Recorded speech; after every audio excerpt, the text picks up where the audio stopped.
성경에서 가장 많이 다루고 있는 성경 기절이 구원 그러면 270번 정도, 또 믿음 그래도 한 240번 정도. 그러면 우리가 생각할 때 재물 그러면 몇 번쯤 되겠어요? 재물. 그럼 속되게 뭐 돈 얘기 이렇게 많이 하겠는가? 3000절이 나와요. 3000절. 그러니까 하나님의 말씀이 재물하고 무관하지 않다는 거예요. 왜 재정인가?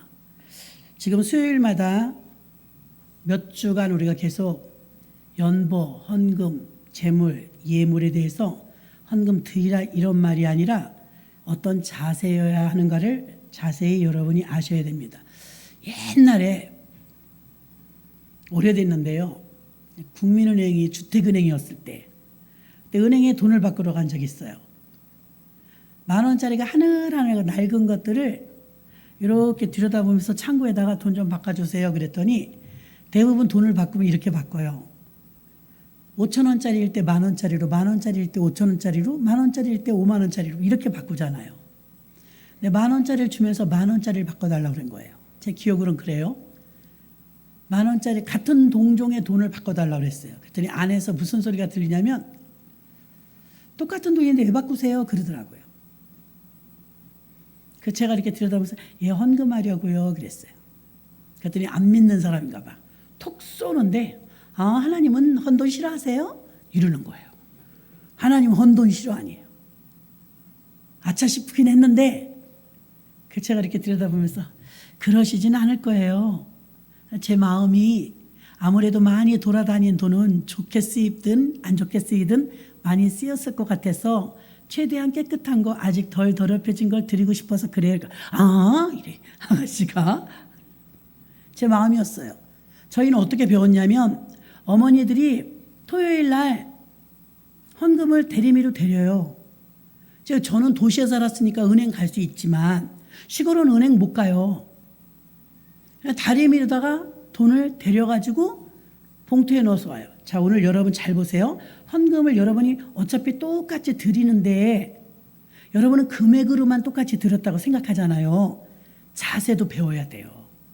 배워야 돼요.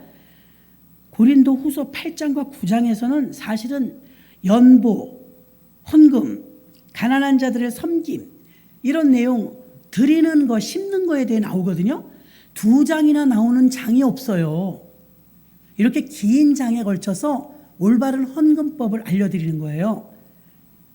자, 헌금에는요. 헌금, 연보, 봉헌 뭐가 맞냐 이거예요. 우리 교회 주보는 봉헌 이렇게 돼 있어요. 어떤 교회 가면 헌금. 성경은 연보라네?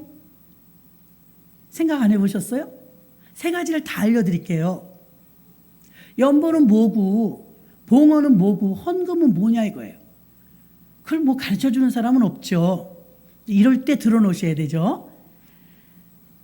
봉헌은 귀중한 것을 바친다. 귀중한 것을 바친다. 봉헌이 뭐라고요? 네, 귀중한 것을 바친다. 헌금은 교회나 어떤 일에 자발적으로 돈을 바친다. 자발적으로 바친다. 헌금은 뭐라고요? 자발적으로 바친다. 오늘 본문엔 연보라고 그래, 그렇죠? 저도 어릴 때 목사님도 우리 어머니도 전부 연보 가져가 그랬어요. 연보돈이라고 그랬어요. 근데 어떻게 언제부턴가 헌금으로 바뀌었더라고요. 성경은 연보라고 해요. 봉헌, 연보.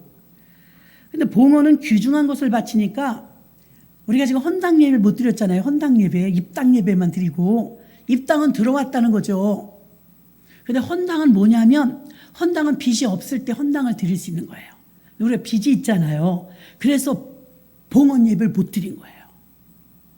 그러니까 봉헌, 헌당 이런 말은 온전히 하나님께 드린다. 사실은 은행에서 잡고 있기 때문에 봉헌이 안 되는 거예요.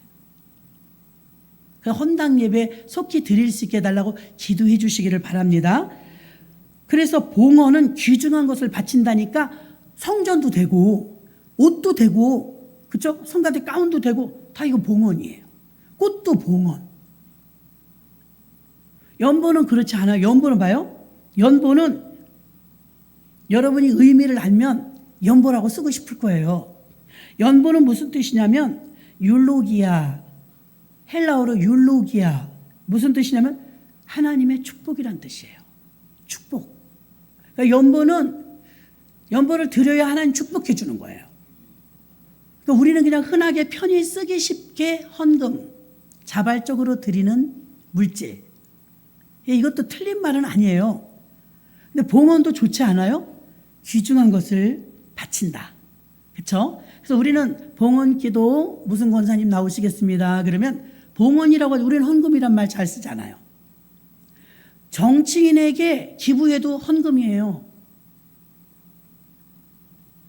수재민을 도울 때도 헌납했다, 헌금했다, 그럴 수 있어요. 자발적으로 드리니까요. 억지로 드리지 않고. 그러니까 헌금이란 말도 틀린 말은 아니지만 하나님과 직접적인 관계가 있는 말은 아니에요. 봉헌은 귀중한 것을 하나님께 바친다. 연보는 축복. 이거 사실은 여러분 우리가 연보를 드리면서 축복받고 싶어 드리는 게 있잖아요. 축복이 무슨 뜻이에요? 하나님이 비는 복. 하나님께 비는 복. 누가? 드리는 자. 드리는 자에게 하나님이 축복해 주는 거예요. 그래서 여러분들이 사실은 이제 봉헌 시간이 되었을 때 제일 나쁜 예를 알려드리면 봉헌 시간 됐을 때 주머니 손 넣어. 저기 앞에서 주머니가 오는데 갑자기 헌금하는 건 아니잖아요. 주보에 의하면 순서가 있잖아요.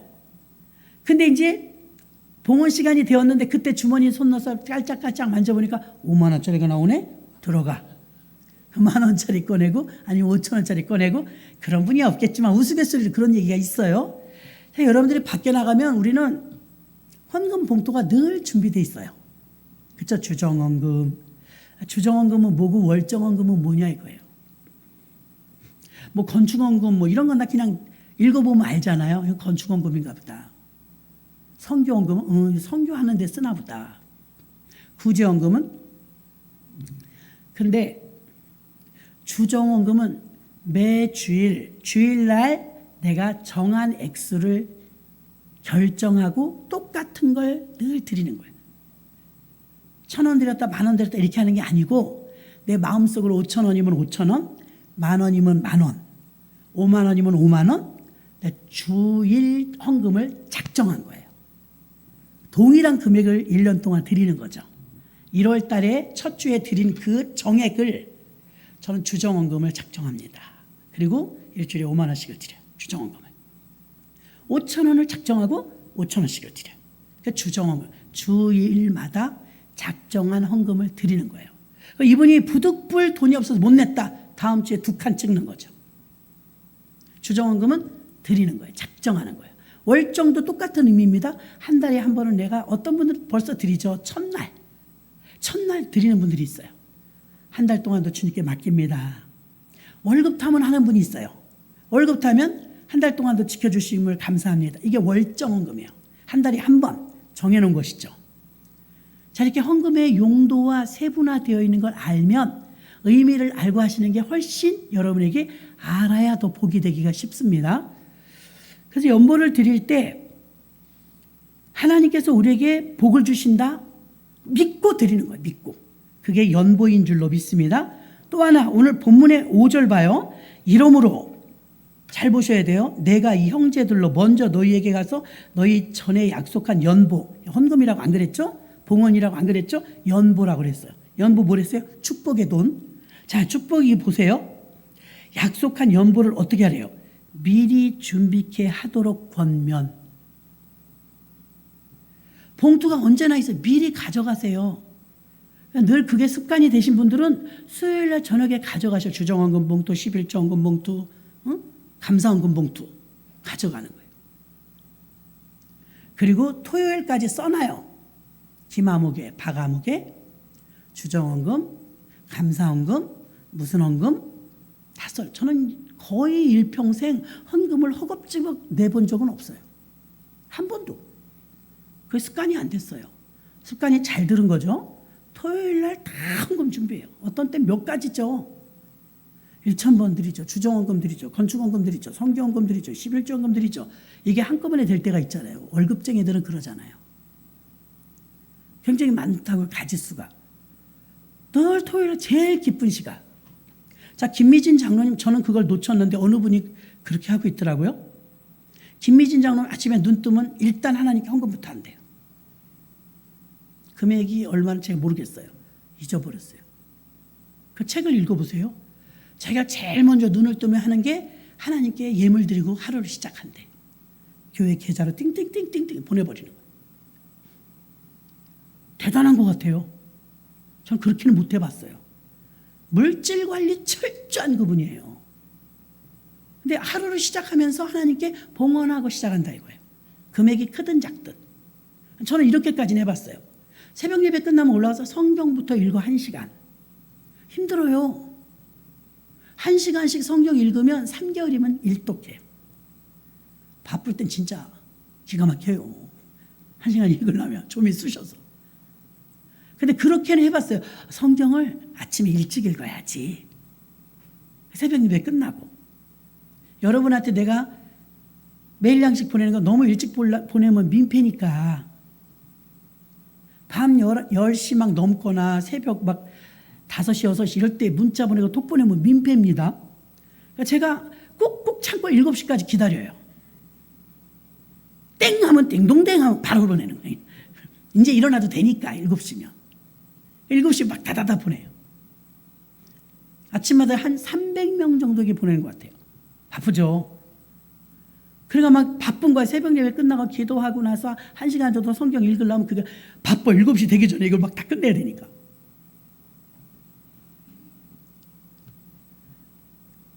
그래서 말씀과 기도로 시작해야지. 이것까지는 제가 실천했다고요. 말씀과 기도로 시작을 해야지. 근데 물질은 그렇게 생각 못했어요.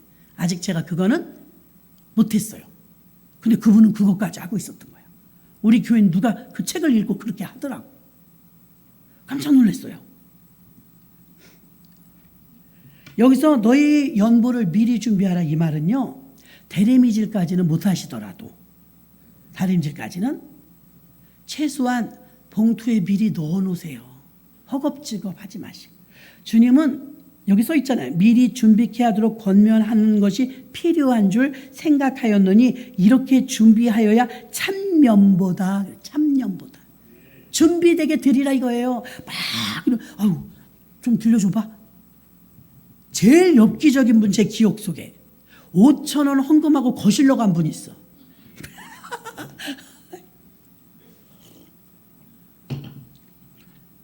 돈이 크고 작은 게 아니야. 구역 예배 때 자기가 바빠서 못 받고 왔대요. 지금은 5,000원이 크지 않은 것 같아도 옛날에는 1,000원, 2,000원씩 했어요. 한 20, 30년 전 얘기예요. 근데 이 젊은 세대기 알뜰해요. 그럼 우리는 5,000원 냈으면 5,000원 냈나 보다 그러잖아요. 나 3,000원 가져갈게요. 그래요. 3,000원. 헌금을 어떻게 가져가요? 3,000원 가져갔네. 또 어떤 분은 이런 분도 있어. 참 너무 진짜 그래. 재정실에 가 자기가 돈 좀 바꿔주세요. 거기가 은행이에요? 진짜 성도님들 진짜 천차만별이에요. 다른 사람은 그런 거 알지도 못할 거예요. 나 1,000원짜리가 많이 필요해서 그런데요. 1,000번째 드리는데 1,000원짜리 좀요. 세돌로 바꿔주세요. 그래. 뭐 바꿔달라니까 바꿔는 주지만 조금 이게 뭐지? 이 생각이 들어요. 여러분이 준비하세요. 헌금은 그렇게 하는 게 아니고 여러분이 준비하시는 거예요. 어떤 분은 또 애들은 이래 애들. 저도 예전에 좀 그랬던 것 같아요. 교회 와주는 거예요. 중고등학교 때요. 엄마 연보. 빚 달래듯이 엄마 연보 줘 연보. 교회 와서 연보 달래. 연보는요. 참 연보는 여러분이 정말 상달되길 원한다면 토요일 날까지 준비해 놓으세요. 책갈피나 여러분 가방이나 뭐 들고 다니는 거 핸드폰 속이나 어디든 상관은 없어요. 연보는 미리 준비하는 거예요. 저는 평생 그렇게 살았는데 너무 기쁘고 감사해요. 예물 드릴 때 얼마나 기쁜지 몰라요. 그럼 내 지갑 사정 내가 알잖아요. 모질할 때 있죠. 주정원금이 얼마가 모자라네? 11조에서 얼마가 모자란? 토요일 날 은행 안 해요. 그래서 미리 가야 되는 거예요. 아유, 헌금 드리기 힘들어 죽겠는데 그거 뭐 가서 아유, 하나님 오늘 없네요. 와보니까 있는 줄 알았는데 없네요. 다음에 예상이요?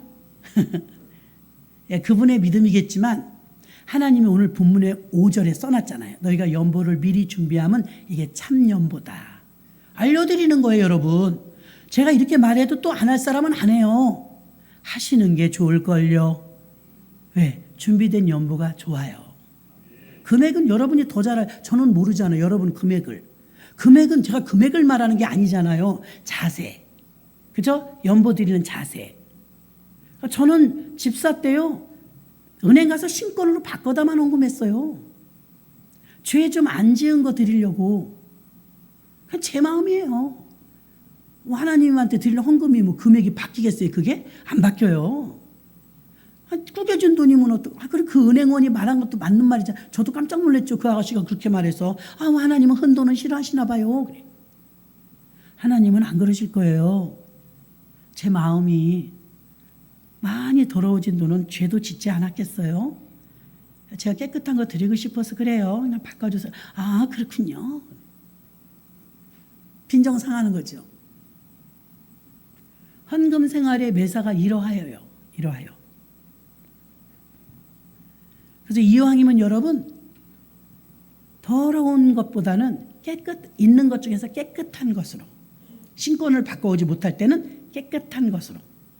하나님은 항상 첫 것을 좋아하시니까, 구별된 걸 좋아하시니까 막 섞어진 것보다는 막 골라서 깨끗한 걸 여러분 마음으로 모으면 그 구별하는 걸 하나님이 보신다고요. 아멘. 여기 교회 오신 어떤 분은 30분 걸리고 어떤 분은 5분 걸리고 저는 2분 걸려요. 하나님은 30분 걸려서 올 때 출발할 때부터가 예배로 받으십니다. 하나님은 공의로우신 하나님이에요. 저가 후다닥 내려오면 돼요. 저는 금방 왔어요. 서울 집회 갔다 좀 아까 왔잖아요. 부지런히 막 올라갔다 막 그냥 공과 만들고 저쪽 하다 보니까 너무 바쁜 거예요. 쪼르륵 저 금방 내려온다고요. 내려옴에도 불구하고 오는데 30분 걸리는 분도 있고 20분 걸리는 분도 있는데 하나님은 그거 다 본다니까요. 30분 전부터 하나님 예배를 받으시는 거니까 멀어도 억울해하지 마시길 바랍니다. 하나님은 구별된 걸 기뻐하세요. 구별된 거. 여러분이 막 구별하고 하나님 것을 별도로 관리하고 이렇게 생각하면 하나님이 기뻐하신다는 것입니다. 이 말씀은 헌금 봉투를 집에 미리 가져가셔서 토요일 날까지 1,000원이 됐든 10,000원이 됐든 100만 원이 됐든 정성껏 다 기록해서 담아서 봉투에 넣어서 준비 완료. 헌금 시간에 뒤적거리지 마시고 이제 목사님 저러니까 헌금 시간에 이제 주머니에 손도 못 넣겠네. 그럼 나 오늘 뭐 헌금 못해. 이러라는 게 아닙니다. 예, 여러분 이러라는 게 아니에요. 어쩔 수 없을 때 있죠. 막 허겁지겁 일하고 오다가 그럴 때 있고 어떤 때 저는 그런 적은 있어요. 감동받을 때가 있어요. 수요일이라든가 금요일인데 주일이 아닌데 주일헌금 주일날 드리는 헌금은 전부 토요일까지 준비를 하지만 수요일이라든가 금요일 내가 감동받을 때 있잖아요. 감사가 갑자기 생각날 때 그때는 어떻게 해요? 허겁지겁 막 들어와서 봉투 찾겠죠. 그거 상관없어요. 왜? 지금 수요일 예배 헌금 주머니 돌리지 않거든요. 허겁지겁 할 일이 없죠. 부흥회를 가도 집회를 가도 저는 늘 심고 와요. 반드시 미리 준비합니다. 한 번도 제가 우리 교회 봉투가 아닌 그 교회나 그 기도원 걸 쓴 적이 없어요. 거의. 우리 교회 봉투에 미리 써갖고 가니까 하나님 마리엘 치유센터에 하나님 오늘 은혜를 주세요. 그 교회 그 기도원 사역위에 하나님 그 목사님에게 기름 부어주세요. 다 꼬박꼬박 써갖고 가요. 그러니까 거기 봉투가 아직 못 만나니까 우리 봉투를 쓰는 거예요. 제가 들고 다니면서 저는 항상 헌금 봉투가 준비되어 있습니다. 여러분 준비가 안 되어 있으면 어떤 때는 난감하죠. 은행 봉투밖에 없네. 그럴 때 많잖아요. 돈 안 받으니까 몇 개씩 갖다 놓으세요. 몇 개씩. 갖다 놓으셔서 감동받을 때 그때 쓰는 거야. 내가 뜨거운 감동받을 때 야 지금 운전하다가 큰일 날 뻔했네. 하마터면 내가 지금 오늘 사고 날 뻔했어. 야 진짜 오늘 새벽에 내가 기도했더니 하나님이 은혜 주셨네. 그러면 그때 봉투가 있어. 하나님 감사합니다. 오늘 지켜주셔서 감사합니다. 그 감동과 감정을 그대로 그때 쓰는 거예요. 저는 주로 그렇게 해요. 미리 써놔. 근데 여기 성경에 오늘 5절에 그렇게 써 있잖아요. 하나님께 연보를 들 때 미리 준비케 하도록 권면하고, 이렇게 준비하면 참 연보답고 억지가 아니니라. 억지로 하지 말라는 거예요. 억지로가 아니니라. 헌금 봉투를 집에 가져가셔서 가방이나 성경책에 꼽아 놓으란 말이죠. 6절 봅니다. 이것이 곧 적게 심는 자는 적게 거두고 많이 심는 자는 많이 거둔다는 말이로다. 여기서 이것이라는 것은 지금 6절에 이것은 아까 5절에 연결되는 말이니까 5절에 헌금, 연보를 말하는 거예요. 이것이란 연보를 말하는 거예요. 연보란 곧 적게 심는 자는, 이거 원어를 찾아봤어요 아까. 그랬더니 적게 심었다는 게 액수가 작다는 소리가 아니라 인색하다는 뜻으로 나와 있더라고요. 인색하게. 적게 심은 자는, 인색하게 심은 자는 인색하게 거둘 것이요. 넉넉하게 심은 자는 넉넉하게 거둘 것이다. 금액을 말하는 게 아니었더라고요. 마음 상태가 인색한 것. 자, 아벨과 가인의 제사 우리가 늘 듣죠. 아벨은 구별해서 드려서 첫 것을. 사람들은 말해요. 피를 드렸기 때문에 피제사다. 근데 이 아벨과 가인 이 성경은 창세기예요. 창세기. 근데 피제사는 모세 때 나와요. 율법이 시작되면서. 창세기가 먼저거든요. 그러니까 피제사라고 풀기에는 무리가 있어요. 그러면 아벨의 제사를 하나님이 어떻게 받으셔? 구별된 첫 것. 첫 것. 그런데 가인이 드린 건 농작물에 소산물을 드렸다고 그랬거든요. 그럼 농사 짓는 사람은 뭐 하나님 안 받을, 그게 아니에요, 여러분. 농작물 중에 첫 것을 드리면 그러지 않았죠.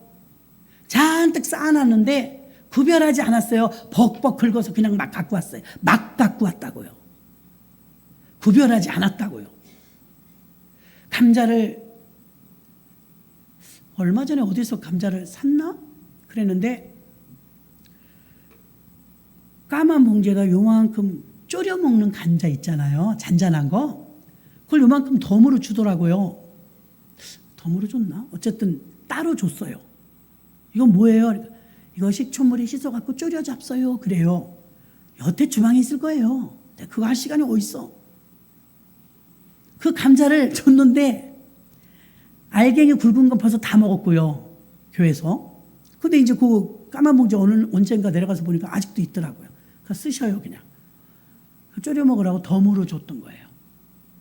자, 거기에 만약에 그 조그만 졸여 먹는 감자하고 그 굵은 감자하고 섞여 있다면 상품같이 떨어지죠. 그죠? 자잘한 거랑 굵은 거랑 섞여 있으면. 근데 분명히 농부가 그걸 고른 거예요. 감자를 캐다 보면 큰 것도 있고 작은 것도 있죠. 근데 이제 크기가 똑같은 것끼리 박스에 담아서 상중하 나누겠죠? 농사 짓는 분이. 하다못해 소비자에게 물건을 팔려도 이걸 선별합니다. 큰 거 작은 거. 그러니까 잔잔한 것만 골라서 까만 봉지에 줬겠죠? 고르지 않고 어떻게 그 쬐끄만 것들만 그렇게 한 봉지를 줄 거예요? 덤으로 주더라고요. 줬나 어쨌나. 그걸 말하는 거예요. 그렇게 아무렇게나 막 담아온 게 아니라 농사를 지었어도 선별해서 구별해서 하나님께 드려라 이 말이에요. 지난달인가 어느 분이 계란을 2주를 갖다 놓은 거예요. 그래서 2꾸러미 집으로 돼 있는 거예요. 옛날처럼. 계란을 누가 갖다 놨나? 박 목사님 몰라요. 뭐 누가 갖다 놨지? 새벽기도 오시는 타교인이 가져온 거예요. 그런데 이제 나중에 문자가 온 거예요. 목사님 이거 유정란 귀한 거예요. 그래서 목사님들 2분 드시라고 거기다 가져다 놨는데요. 따끈했었는데 식었는데 이거 유정란이니까 맛있게 드세요. 좋은 거니까 가져왔다 이거예요. 근데 그 계란 꾸러미를 보니까 옛날 생각이 나요. 저희 어머니도 동네에서도요. 목사님 드리라고 지푸라기 속에 있는 계란 하루에 1개씩 낳잖아요. 그걸 모아요. 2마리면 닷새만 모으면 되고 3마리면 3일만 모으면 돼요. 그 모을 새가 없어요. 우리 식구가 많으니까 먹기 바빠요. 닭을 길렀는데. 그러면 이제 옛날에는 하얀색이었던 것 같아요. 하얀색. 흰색 계란을 한 꾸러미 한 꾸러미 만들어 놓으면 어머니가 그걸 모아요. 오리도 길렀거든요. 오리알도 모으고요. 한 꾸러미가 되면 목사님 갖다 드리는 거예요. 동네에서도요. 아무개야 너 오늘 예배당 언제 가냐 그래요. 예배당 나 언제 가요? 그러면 갈 때 우리 집 들러라 해서 왜요? 그러니까 목사님 계란 한 꾸러미 갖다 드려라 이랬어요. 옛날에는요. 안 믿는 사람도 구별해요. 오늘날 목사님은 다 똑같아. 섞어버려. 교회는 무슨 교회 다 똑같이 섞어버려. 하나님은 그걸 본다는 거예요. 구별하는 거. 자, 거룩이란 뜻이 구별이에요. 하나님이 우리를 내가 거룩하니 너희도 거룩하라 그랬어요. 하나님은 이 많은 세상 사람 가운데 우리를 골라내서 구원받은 게 우리들이에요. 하나님 우리를 골랐어요. 구별했다고요. 우리들이 보통 사람이 아니에요. 하나님이 우리를 구별했으니까요. 너는 내 것이라 지명하여 불렀나니. 아니 전부 부른 게 아니라니까요. 지명하여 불렀나니. 여러분 아무렇게나 그냥 쓰레기 취급받듯이 그냥 우깨로다가 달아서 우리를, 여러분 헌옷을 보니까요. 우리는 옷을 하나하나 살 때 비싼 건 몇백만 원짜리부터 있잖아요. 근데 헌옷이 수출로 나갈 땐 톤으로 나간대. 톤.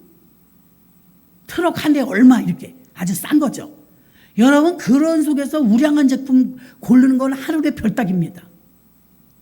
우리가 하나님께 드릴 때 그렇게 막 톤으로 나가는 그 중고 옷처럼 그렇게 갖다 드리겠어요?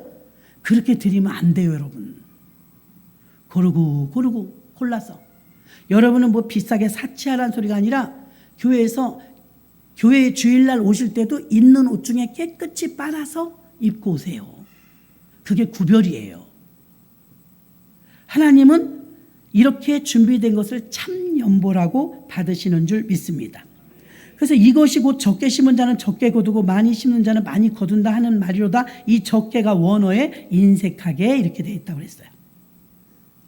하나님은 사도 바울을 통해서 연보돈을요 농사법에 비유하셨습니다. 농사법에. 7절 볼까요? 7절에 보니까 각각 그 마음에 정한 대로 할 것이요 인색함으로는 억지로 하지 말지니 하나님은 즐겨내는 자를 사랑하시느니라. 아멘. 즐겨내는 자, 즐겁게 내는 자, 기쁘게 내는 자. 성도가 여러분 재직이라면 제일 기쁠 때가 언제예요? 저는 심을 때더라고요. 봉사하고 헌신하고 하나님께 내가 드릴 수 있는 것이 있을 때 주는 사람이 사실은 받는 사람보다 더 기뻐요. 어제 MVP 받은 분들 기쁘죠? 그게 약해 보여도 고급 시계입니다. 십자가예요. 맞췄는데 교회 이름 딱 들어갔으니까 좋잖아요. 천도상에도 시계 그냥 하면 조금 싼데요. 그거 다 로고 맞춥니다. 그리고 이름 다 새겨서 드리잖아요. 8절에 보세요. 8절에 여러분 다 같이 읽어볼까요? 시작. 하나님이 능히 모든 은혜를 너희에게 넘치게 하시나니 이는 너희로 모든 일에 항상 모든 것이 모든 착한 일을 넘치게 하려 함이라. 아멘. 8절에 저 영상을 보세요. 모든 한 절에 4번 나와. 4번. 그렇죠? 하나님이 능히 모든 은혜를 이는 너희로 모든 일에 항상 모든 것이 넉넉하여 모든 착한 일을. 한 절의 말씀에 4번이나 모든, 이 모든이란 게 뭘까요? 이것은 모든 착한 일을 넘치게 하는 것, 가난한 자에게 주는 것, 긍휼히 여기는 마음, 인색하지 않은 마음. 밥 장사하시는 식당 하시는 사장님이 돈 잘 버는 사람의 특징은 뭐냐면 잘 줘요.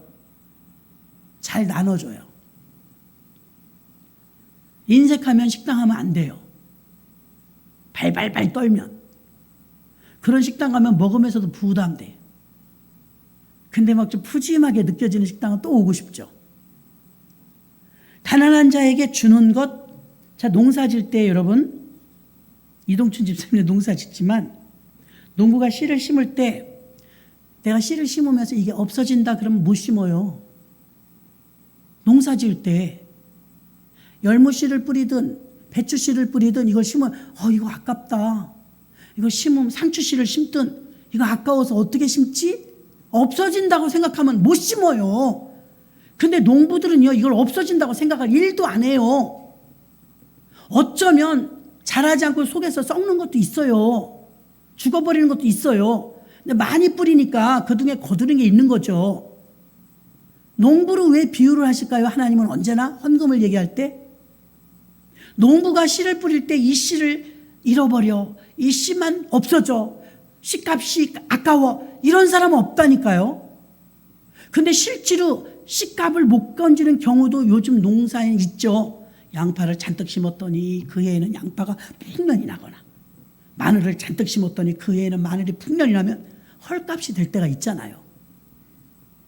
그래도 풍년이 좋은 거죠. 저는 제주도에 가서 집회 갔을 때요, 아침에 그 교회에서, 그 교회 이름이 감사교회인데 목사님이 자기네가 한 500평 정도 도시에서 살던 분인데 500평 정도 귤밭을 같이 해요. 교회가 방이 한 5, 6개는 되더라고요. 수련회 그런 데를 가도 돼요.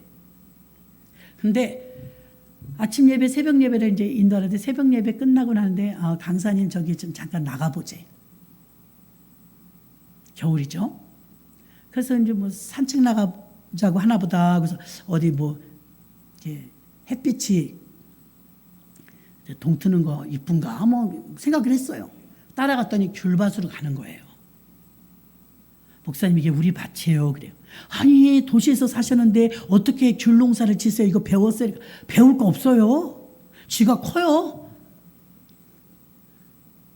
그냥 울타리만 쳐놓고 우리 거다 이러는 거래요. 근데 제가 이제 아침 이슬을 머금은 귤을 봤는데 귤이 막 주먹만 해요. 도시에서는요 귤이 크면 싸요. 헐값이 헐값. 한 박스에 5,000원 6,000원도 해요. 근데 그 새벽 예배 끝나고 이슬이 송송 맺혀 있는 귤을 봤는데 큼지막해요. 목사님 이게 도시 나가면 출하를 하면요 가치가 없어요. 귤이 큰 게. 근데요 나는 큰 것만 먹어요. 벌써 침 생기네. 아우 그때 생각나갖고 귤을 목사님 이거 새벽에 하나 따갖고요. 귤은 가위로 따야 돼요. 얼마나 질기고 단단한 바람 많은 섬에서 버틸라니 가위로 똑똑 따는데 가위를 안 들고 나갔잖아요. 귤을 따는데 안 뜯어지고요. 껍질이 찢어져서 따졌어요. 그렇게 세더라고요. 껍질이 뜯어져서 따졌는데 이걸 먹는데요. 이야 오렌지 저리 가라요. 그렇게 맛있는 거예요. 근데 그분이 그래요. 목사님 나도 도시에서 살 땐 조생귤 조그만 거 제일 비싸니까 그게 제일 상품인 줄 알았는데 내려와서 농사를 지어보니까 사실은 큰 게 맛있어요. 수박도 큰 게 맛있고. 맛있는데 문제는 뭐냐면 물이 많다 보니까 올라가는 기간 동안 마른대요. 또 상점에서 며칠 묵어, 배에서 며칠 묵어. 이거는 비행기로 못 나르고 배로 나르니까요. 배에서는 톤으로 하니까 하루치 따서 모아놓고 이틀째 따서 모아놓고 3일째 따서 모아놓고 다 모아서 이제 컨테이너로 옮기니까 이게 며칠이 걸리는 거예요. 거기다 또 이제 도시로 오면 도시에서 또 며칠 묵죠. 도매점에서 소매점으로 다 나가 또 며칠 묵죠. 그러니까 우리 손에 들려질 때는 좀 말라요. 내용물에 수분이 빠진다고요. 그러니까 귤이 질겨. 별로 안 맛있어요. 근데 거기서 따먹었는데 알이 쌕쌕인 줄 알았어. 알이 톡톡 터지는데 야 입안이 가득히 시원하고 그렇게 맛있어. 목사님 저도요 도시에 있을 땐 작은 것만 먹었는데요 내가 이제 어쩔 수 없어서 큰 걸 먹기 시작했대. 작은 건 팔아야 되니까. 농사 짓는 사람은 그래요. 그래서 큰 거를 먹는데 이게 그렇게 맛있더라는 거야. 이 진미를 몰랐다는 거예요. 그래서 새벽마다 새벽 예배 끝나면 자기는 그걸 하나씩 따먹고 배가 부를 정도로 따먹는데 큰 거 하나 먹으면 배불러요. 그래서 지금도 제가 그 모습이 눈에 지금도 선해요. 몇 년이 됐는데도 이게 싸든지 비싸든지는 나중 얘기예요. 이게 규모가 이게 크니까 싸대에 올라가면 싸든지 말든지 진짜 그 진가는 멋있고 사진을 찍어도 멋있고 너무 노랑밭이니까요. 탐스럽고 크니까 먹으면 시원하고.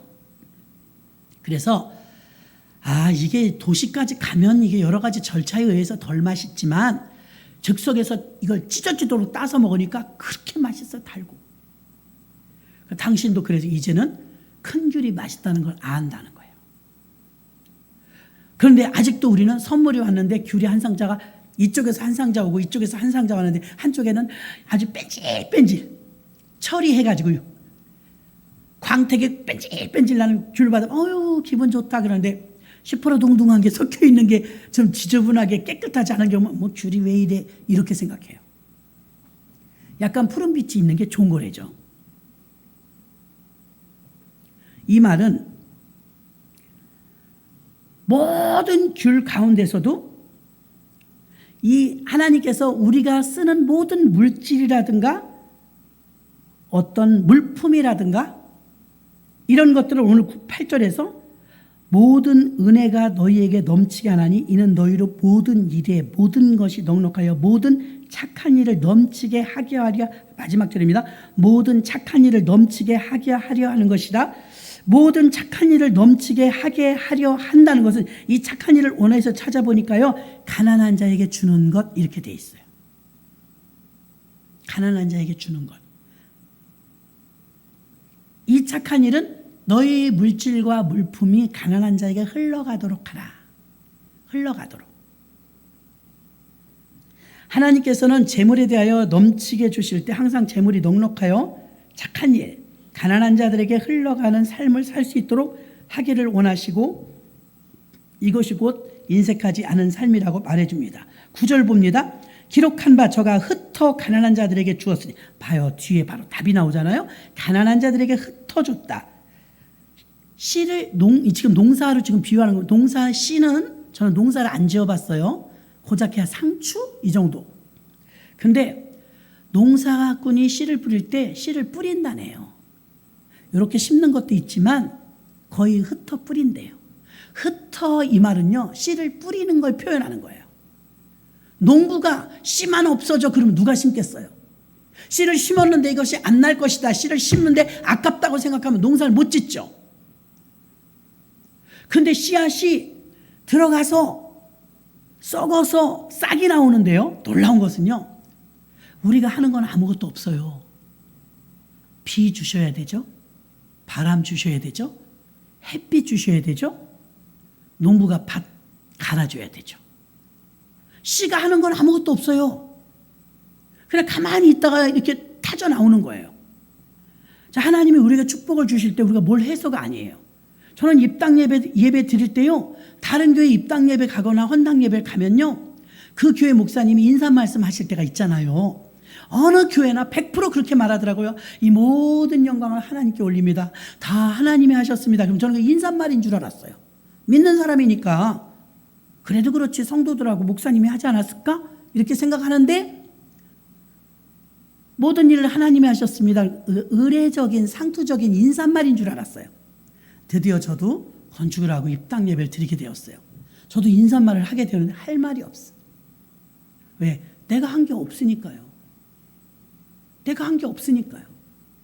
에이 그래도 그렇지. 얘 감자는 쪄다 줬어요. 간식. 나 아시바가 뭔지도 모르던 사람인데요. 올라가서 내가 사진이나 찍었지 나 한 게 없어요. 제가 뭐 공구리를 갰겠어요. 벽돌을 날려줬겠어요. 한 게 없다니까요. 그래서 저도 똑같이 그 자리에 서서 이렇게 이 모든 영광을 하나님께 올립니다. 상투적인 말이 아니었어요. 그 진심이었어요. 모두 하나님이 하셨습니다. 하나님이 여러분의 마음을 쪼글쪼글 만져서 헌금하게 하시고 기도하게 하시고 교회 닦게 하시고 다 하나님이 하시더라 이거예요. 사람이 사람을 시킨다면 기분 나빠서 안 해요. 기분 나빠 죽겠네. 목사님 뭘 하나만 하셔. 내가 감동받아야 하는 거예요. 맞아요. 감동받아야 하는 거예요. 억지로 안 되는 거. 헌금이란 자체가 스스로 자발적으로 하는 거라잖아요. 왜 재정인가? 아무리 능력받고 은혜받고 은사받았어도 재정관리 못하면요. 쓰러지는 사람 한둘 본 게 아니에요. 스포츠의 대가였어도 연예인의 대가였어도 정치인의 대가였어도요. 어디서 무너지는지 아세요? 돈에 무너져요. 돈에 무너져. 돈을 잘 다뤄야 되는데 성경에서는 돈을 어떻게 다루라고 할까? 오늘은 하나님께 드리는 헌물에 대해서 어떻게 다루는지를 알려드리는 거잖아요. 흩어서 뿌린대요. 흩어서. 그 특히 이 씨가 어디로 가느냐? 가난한 자들에게도 흘러가게 하라. 축구선수 이영표 선수가 꿈꿈이 딱 맞아요. 교회를 안 다니겠다는데 후라이버의 곽규석 씨가 쫓아다니면서 전도를 하더래요. 예수 믿어야 된다고. 부담되더래요. 예수 믿고 싶지 않은데 이영표 선수가 꿈을 꿨대요. 셋이서 꿈도요. 스포츠에는 꿈도 스포츠로 꿔요. 운동장에서 볼을 차고 이렇게 연습하고 있더래. 3명이. 배가 고프더래요. 저기서 큰 쟁반에다가 그렇게 큰 빵을 3개를 들고 오더래. 누가 봐도 3명이 볼 차고 있는데 빵을 3개를 간식을 들고 오면 이거 누구 거야? 우리들 거잖아요. 그렇게 생각할 수 있잖아요. 그 빵을 가져다 딱 제일 먼저 만난 사람한테 준 거예요. 첫 번째 서 있는 사람한테. 그러면 이거 이종란 권사님이나 최용수 권사 같으면 잘 나눠줄 텐데 이 사람이 3개를 받아갖고 가더래. 자기가 다 가져가더래. 두 사람은 지금 빵이 온 줄도 몰라. 뛰고 있어. 배고파. 이게 무슨 꿈이지? 근데 자기가 스스로 깨달아지더래. 성령께서 마음에 깨달음을 주시기를 자기가 제일 반감을 가졌던 게 하나님이 진짜 살아계시다면 왜 이 세상에 가난한 사람, 병든 사람, 아픈 사람이 있는데 내버려 두시는 거예요? 불공평해요. 이 마음이 있었다는 거예요. 하나님 불공평해요.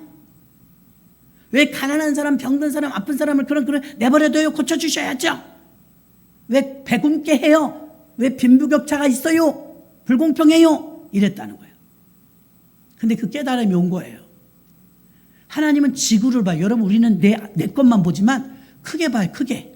북한은 굶어요 지금. 남한은 음식이 남아돌아요. 그럼 우리한테 남한의 북한 것까지 준 거예요. 아멘. 우리가 다 먹여 살릴 수 있어요 북한. 왜? 우리한테 줬으니까. 미국이란 나라는요 전 세계 경찰 같은 역할을 하는 나라입니다.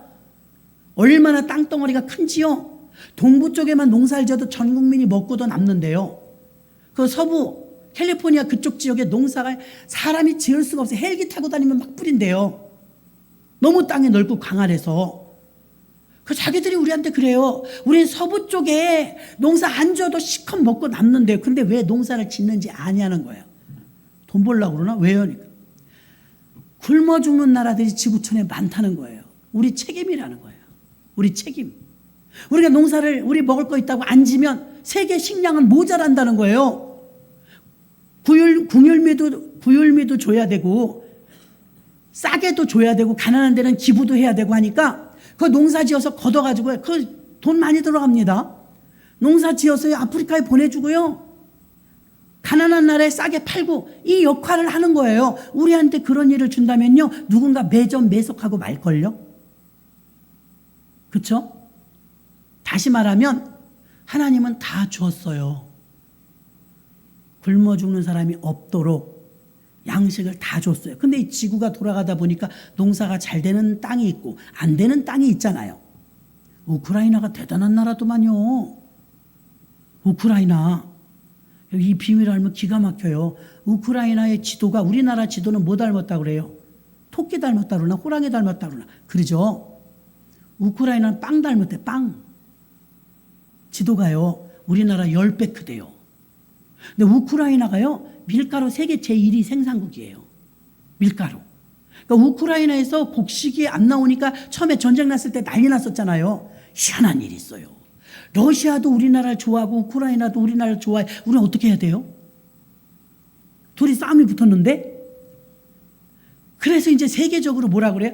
야, 너네 밀가루는 그래도 그거 썩으니까 나눠줘야 지구촌에 밀가루값 폭등하는 걸 좀 막지 않냐. 맞잖아요, 여러분. 우리도 그렇게 생각했어요. 아니, 저 러시아하고 아무리 전쟁이 났어도 지금 우크라이나에 거기는 공유 창고래요. 전 세계 공유 창고. 곡식이 그렇게 잘 된대요. 기름진 땅이에요. 그 우크라이나에 그 많은 곡식이 썩고 있다는 거 전쟁 나서. 아깝잖아요. 굶어 죽는 나라가 많은데 우리는 막 곡식값이 오르고 세계적으로 막 기름값 오르고 난리잖아요. 그 어떻게 됐나 우야무야 됐나 했더니 제가 근래 그걸 들었어요. 소식을. 러시아에서 전 세계에서 압력을 넣는 거예요. 야, 곡식을 그래도 돌려야 되지 않냐. 저 곡식 남아도 썩는데 저기서 굶어 죽는다. 곡식을 줘야 되지 않냐. 그러니까 그럼 곡식을 그럼 전쟁 중이긴 하면 곡식은 그럼 줘. 그러나 그 곡식을 실어 나르는 배는 니네 나라 거 안 돼. 그러니까 우크라이나에서 너네 것도 안 돼. 그 러시아 것도 안 돼. 일본 것도 안 돼. 미국은 더 안 돼. 그때 러시아에서 한국 건 돼. 그런 거예요. 우크라이나에서 한국 건 나도 좋아. 그래갖고 우리 배가 간 거예요. 우리 배가 지금 다 실어나는데요. 하나님이 별일로 다 우리를 엮어주셔요. 우리나라가 이제 대단한 나라가 된대요. 3년 안에. 그때 외국 사람들이 우리 보기 힘들어요. 우리가 보통 대단한 사람들이 삼성 같은 회사가 들었잖아요, 여러분. 세계 4개가 더 생긴대잖아요. 삼성 하나에 300조를 버는데 그것보다 더 기가 막힌 거. 루데 권사님 타고 다니는 차, 전기차. 남미역 집사님 타고 다니는 전기차. 전기차 손 들어보세요. 전기차. 전기차 손 들어봐요. 전기차 쓰시는 분 손 들어봐요. 루데 권사님 차 바꿨어요? 2대뿐이에요, 우리? 이제 미국에서 휘발유차 허가를 안 내요. 중국 포위망으로. 허가를 안 내고 못 팔게 해요. 이제 전기차 시대가 왔다고요. 이 놀라운 것이 전기차 배터리를 중국하고 한국이 만들어요. 근데 미국이 중국 거 쓰면 다 끊어버리겠대. 중국 물건 사면 다 끊어버리겠대. 그럼 어떡하냐니까 한국 거 쓰래. 그래갖고요, 한국 자동차 이거 배터리가 2,400조래요, 1년에. 미국도 하는데, 미국이 고급 인력이라요. 방산시장에서요, F21?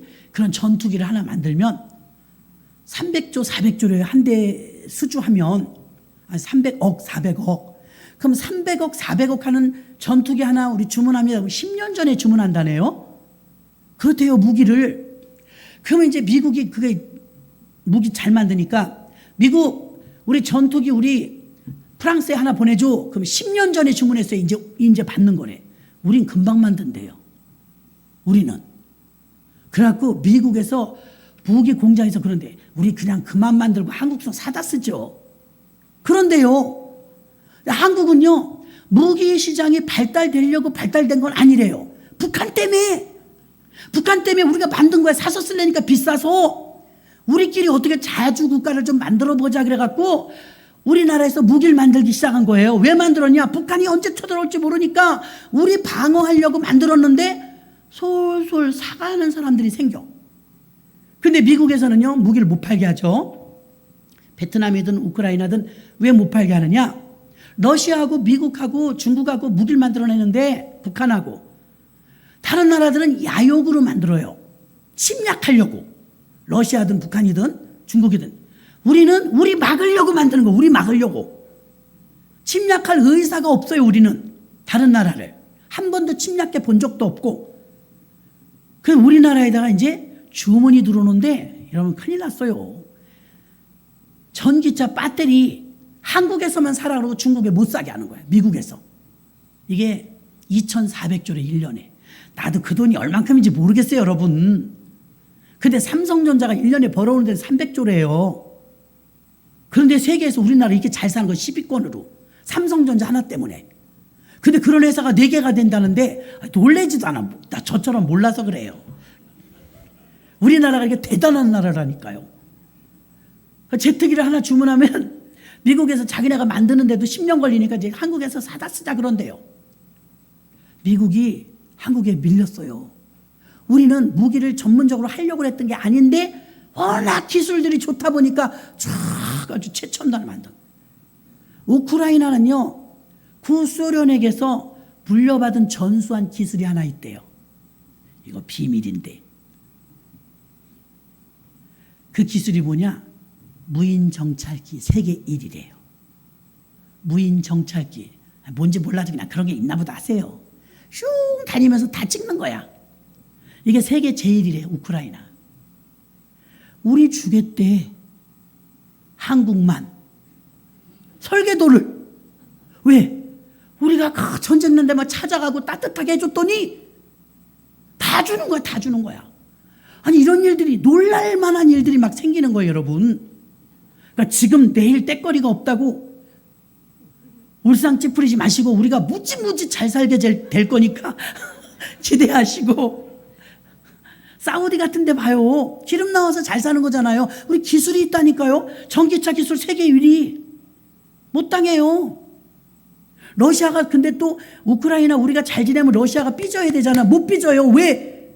걔네가 나오는 뭐 우라늄 뭐 어쩌고 저쩌고 하는 그 자원은 많은데 그걸 개발해서 만들어내는 기술이 우리밖에 못한대. 우리밖에. 한국만 할 수 있대요. 그래서 우리한테 잘 보여야 돼요. 안 그러면 우리가 안 만들어주니까. 그러니까 러시아도 우리를 좋아하고 우크라이나도 우리를 좋아해요. 근데 우크라이나에서 내놓고 전쟁을 도와주면 우리가 이제 타겟이 될 수 있으니까 그 젤렌스키 대통령도 그렇고 국민들도 그렇고 이제 우리나라 대통령과 우리나라한테 요구하는 게 이거예요. 재개발을 도와달라. 재건을 도와달라. 미국이나 다른 중국은요, 중국한테 맡기면 무너져요. 무너져. 시멘트와 철근 사이에 대나무를 넣었대요. 대나무. 그 무너졌잖아요. 입주도 하기 전에. 그 못 믿어요. 우리나라한테 우리 우크라이나 전쟁 끝나면 우리가 받잖아요. 폐허가 됐잖아요. 재건해야 되잖아요. 그거 돈이 얼마일 것 같아요, 여러분? 그 국가를 다 재건하려면 돈이 얼마나 들어요? 다 우리가 맡았어요. 우리나라 기술자들과 우리나라 공법이 가게 되고요. 우크라이나에서 그 다음에 또 하나. 이 넓은 땅. 전 세계 곡물 창고라고 불리는 땅 모양으로 생긴 그 나라에 우리나라 농사법이 또 세계 제일이라네. 아유, 나도 미치겠어. 감당이 안 돼. 그래갖고 우리나라 농업진흥청에 기술을 좀 달라. 농업 기술자들이 좀 우리나라 와서 농사 이거를 우리는 이게 곡물 창고인 나라인데 이게 어떤 대통령이 심었더니 우리나라도 그랬잖아요. 쌀. 옛날에 가난할 때 무슨 쌀이야? 통일벼 뭐 이런 거 벼가 바뀔 때마다 한 가마 나오던 땅에서 두 가마 나오게 하는 거. 그게 계량이지, 계량. 품종 계량. 이 기술이 세계 제일이래요. 그때 우크라이나에서 두 가지를 주문하는 거예요. 건축 재건해달라. 농사법 알려달라. 농사 가르쳐주러 가야 돼요 또. 그러니까 우리나라가 여러분 얼마나 할 일이 많은지 몰라요. 난 듣기만 해도 가슴이 부풀더라고. 와, 실리콘 넣은 게 아니라 막 부풀어. 이야, 우리나라가 이렇게 엄청난 나라구나. 아멘? 대단한 나라예요. 그러니 우리나라 무기가 또 이렇게 정밀하다고 그러니까. 무기 만들어도 돈을 2,400조씩 갖다 줘. 자동차 시장에서 1,000조씩 갖다 줘. 베트남하고 우크라이나하고 이 대통령이 해외 순방 자주 다녔죠? 정신없이 사인하고 다녔대요. 무슨 사인이요? 110개의 계약을 체결했대요. 야, 뉴스에 하나도 안 나와. 110개를 했는데 전문가들이 한 개에 1조만 벌어도 얼마인지 아냐. 110개면 이제 돈을 쌓을 곳이 없도록 우리가 너무 세게 기도했나 봐. 그걸 쌓을 것이 없도록 달라고 했더니 이 나라 민족에 쌓을 것이 없도록 했는데 우리나라 그날 영상 본 것처럼 무궁무진하게 발전하는데 개인빚 세계 1위. 아, 은혜 안 돼. 개인빚 세계 1위. 그래서 우리 재정학교에 이렇게 훈련 받으러 가면요. 일단 빚부터 갚으라고 그래요. 아무것도 못해. 발목 잡는다고. 빚부터 갚으라고. 저는 이 17억하고 저하고 지금 결투하는 거예요. 우리 교회 건축한다고 진 빚이 17억이에요. 17억하고 저하고 지난주부터 싸우는 거예요. 내가 너를 기어이 전양희 권사님 말 받다는 이걸 10억, 17억을 17만 원 갚듯이 갚게 하래. 아, 웃긴다 진짜 내가 그랬어. 17억을 뭐 17만 원 갚듯이 갚게 하래. 뭔 저런 뻥을 저렇게 해. 그래갖고 이제 결투를 하는데 15만 원 한 번, 5만 원 한 번, 10만 원 한 번, 17억을 내가 30만 원을 갚은 사람이야. 여러분, 나의 최선의 1이 들어가야 돼. 1. 100 곱하기 0은 0이야. 100 곱하기 1은 100이야. 1이 있어야 돼. 1. 그래서 이게 시작된 거예요. 그래, 언제 끝날지 모르지만 가는 데까지 가보자. 그래서 여러분, 물질의 노예가 되면 추해요. 물질을 노예로 부리세요. 할 수 있어요. 왜 그러냐? 성경에 다 주면서 다스리라 그랬거든요. 관리하라고 그랬거든요. 근데 관리 당해. 다스림 당해. 청년들이요, 불 붙어갖고 막 선교 나가고 싶어도 발목 잡는 게 있느니 대학교 대출금이에요. 청년 대출은 또 왜 그렇게 많이 해줘갖고요. 우리 아이들이요, 연체율이 19%래요. 연체. 청년들 막 나라에서 돈 빌려줘갖고 애들이 못 갚아갖고요. 점점 늘고 있어. 처음에 0이었는데 19%가 지금은 빚을 못 갚고 허덕이고 있는 거예요. 젊은 아이들 발목 다 잡아놨어요. 빚 때문에. 그래서 여러분, 작은 것부터 갚으세요. 작은 거. 5만 원 빚졌으면 5만 원부터 갚고. 예전에 이런 말도 있었어요. 빚도 능력이야. 거짓말입니다. 빚 능력 아닙니다. 저더러 그러더라고요. 아유, 목사님 빚이 많다 걱정하지 마세요. 누가 아무나 빚 주는 줄 아세요? 그래서 건물이 그렇게 있으니까 주는 거야. 아, 그런가? 그랬어. 그러긴 뭘 그래. 매달 내느라고 죽겠구만. 이자. 뻥입니다. 빚은 빚이에요. 무거운 거예요.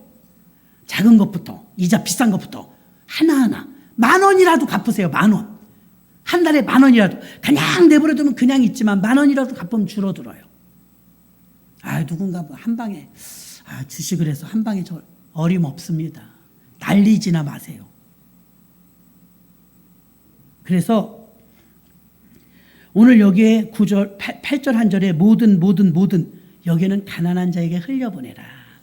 흘려보내라. 우리나라는요, 얻어먹던 나라에서 이제 주는 나라가 됐잖아요. 주는 나라. 인색해지면 안 돼요. 우리나라의 사명은 이제 인색해지면 안 돼요. 하나님이 돈 벌 구멍을 세계에 다 열어놨어요. 연예인 하나의 몸값이 기업. 이런 나라 봤어요? 근데 하나님이 볼 때 미국을 통해서 일본보다 한국을 더 세워주는 거예요. 왜? 남의 나라를 침략해 본 적이 없거든요. 교회 다니면서 여러분들이 저한테 상담하는 것 중에 많은 내용이 그래요. 착하게 살면 바보예요. 착하게 살면 아닙니다. 착하게 살아야 복 받습니다. 우리나라 봐요. 한 번도 안 쳐들어갔더니 러시아도 우리를 믿어. 우크라이나도 우리를 믿고 미국도 우리를 믿어요. 아멘? 착하게 살아야 복이 오는 거예요. 결국 우리나라가 이렇게 복이 오잖아요. 아우, 그 싸울 곳이 없는 복을 어찌 감당할까 몰라요.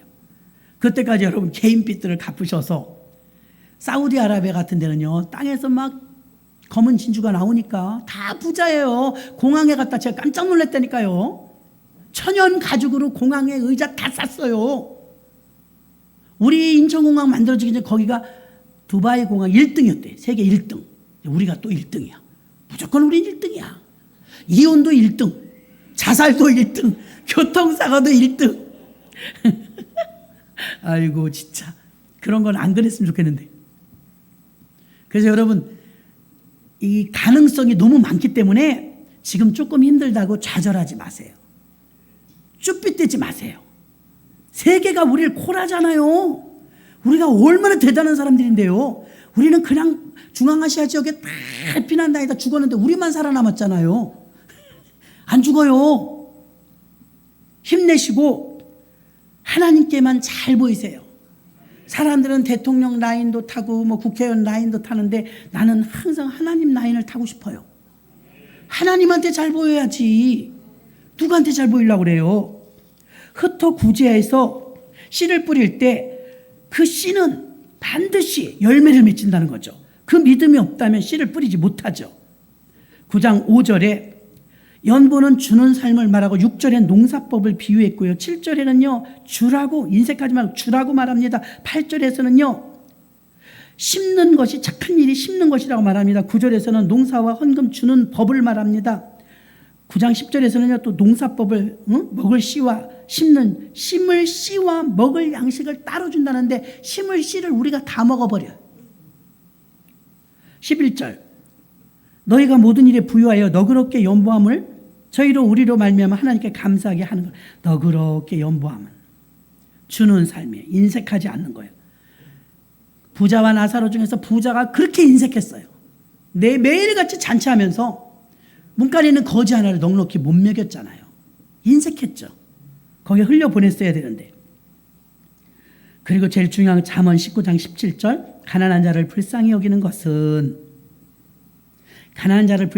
것은 여호와께 구워드리는 것이니 다시 말하면 여호와께 빌려드리는 것이니 그의 선행을 그에게 갚아주시리라. 우리가 하나님한테 빌려줄 수가 있대요. 어떻게 하면? 가난한 자를 도와주면. 그럼 하나님께 우리가 돈을 빌려드리는 게 하나님이 우리한테 빚지고 갚아줄까요? 안 갚아줄까요? 갚아줍니다. 하나님이 갚아주시는 걸 믿어야 돼요. 마태복음 25장 40절도 보니까 임금이 대답하여 가라사대 내가 진실로 너희에게 이르노니 너희가 여기 내 형제 중에 지극히 작은 자 하나에게 한 것이 내게 한 것이니라. 주변에 여러분들이 혹시 교구나 구역이나 해서 정말 생계가 위협할 정도로 어려운 집 있으면 그래도 교구자님들을 통해서 알려주세요. 정말 극도로 어려우면 우리가 어느 날 하루 헌금이라도 해서 전달해 드릴게요. 아멘. 서로 우리는 그거 5,000원, 10,000원 있어도 살고 없어도 살아요. 근데 우리가 힘을 합쳐서 한 집에 몰아드리면 그 집은 그걸 힘삼아 일어난단 말이에요. 하나님은 가난한 자에게 마음을 쏟는 것 기뻐하신다고 그랬어요. 그래서 우리가 행동으로 옮길 때 하나님이 기뻐하실 줄로 믿습니다. 가난한 자를 돌아보는 것은 하나님께 빌려드리는 것이다. 돈을 구워드리는 것이다. 하나님 반드시 갚아주시는 걸 믿으시기를 바랍니다. 오늘 말씀 속에서 내가 그동안 헌금에 대한 자세, 헌금은 자발적으로 돈을 바치는 것, 봉헌은 귀중한 것을 바치는 것, 연보는 축복, 이런 의미를 가지고 있는데 미리미리 준비해서 예물을 책갈피에 넣었다 드려야 되는구나. 내가 정말 너무 허둥대게 드렸구나. 이런 것들 하나님 저도 고치게 해주시고 미리 준비하게 해주세요. 기도하시고 홍인희 권사님이 퇴원하셨었는데 드시질 못해서 다시 오늘 응급실을 가신 것 같아요. 그래서 이 시간에 우리가 주여 일창하시고 홍인희 권사님 또